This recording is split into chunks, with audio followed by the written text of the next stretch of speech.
So ngayon, ipagpapatuloy natin ang ating talakayan.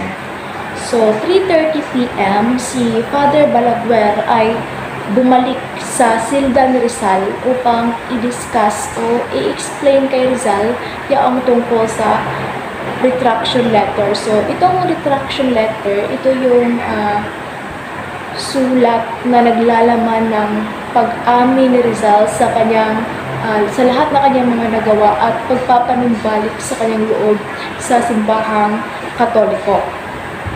At pagdating ng 4:30 p.m., si Teodora Alonso, ang nanay ng ating pambansang bayani, ay pumunta o binisita si Rizal.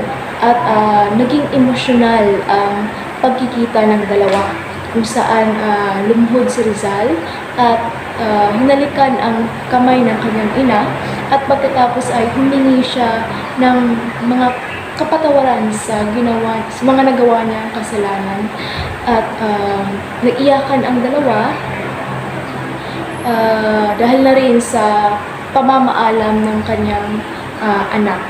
At pagkatapos nito ay ibinigay ni Rizal ang kanyang itinatagong farewell poem sa kanyang kapatid na si Trinidad na kasama nila sa araw na iyon. At pagkatapos ng kaganapang iyon ay binisita na din si Rizal ng iilan sa mga pari, kagaya na lamang nina Father Villa Clara at Stanislao, na dumating din pagkatapos bumisita ng kanyang ina. So pagdating ng 6 p.m., si Don Silvano Lopez, Dean ng Manila Cathedral, ay binisita ang ating bayani. Pagdating ng 8 p.m., ito yung huling hapunan ni Rizal.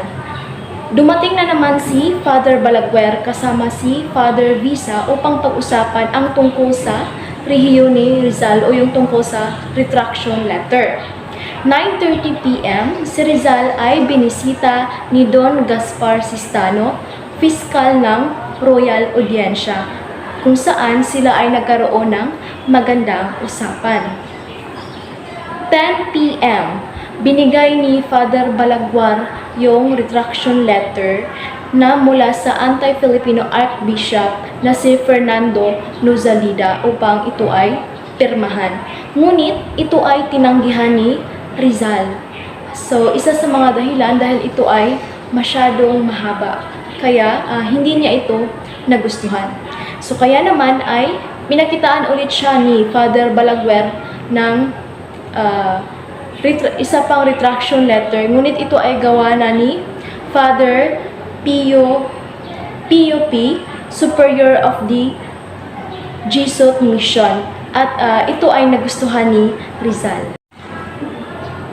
So pagdating ng 11:30 p.m., nilagdaan ni Rizal ang retraction letter at naging witness nito si Juan del Fresno, Chief of the Guard, at si Eloy Maure, Adjutant of the Plaza. Pagkatapos itong pinirmahan ni Rizal ay nag-confess siya kay Father Villa Clara sa kanyang mga kasalanan, at pagkatapos siya ay nagpahinga. At ito na, December 30, 1896, ang huling araw ng ating pambansang bayani. So December 30, 1896, simulan natin sa 3 a.m. So at 3 a.m., narinig ni Rizal ang misa na ginagawa sa labas ng kanyang selda. Lumuhod ito at nag-confess sa lahat ng kanyang mga kasalanan at nagsagawa ng Holy Communion.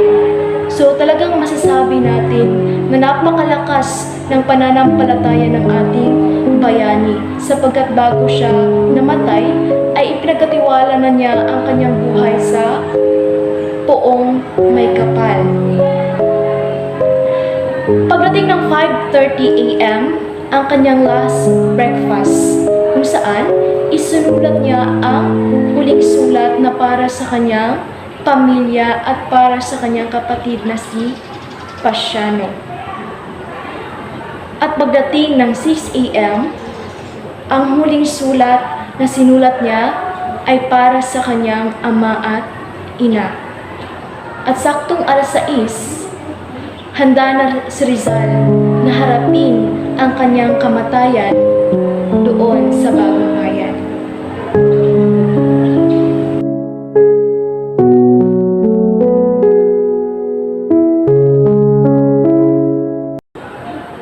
At doon lang nagtatapos ang aking pag-uulat. Maraming salamat sa inyong pakikinig. Sana'y marami kayong natutunan. Hanggang sa muli!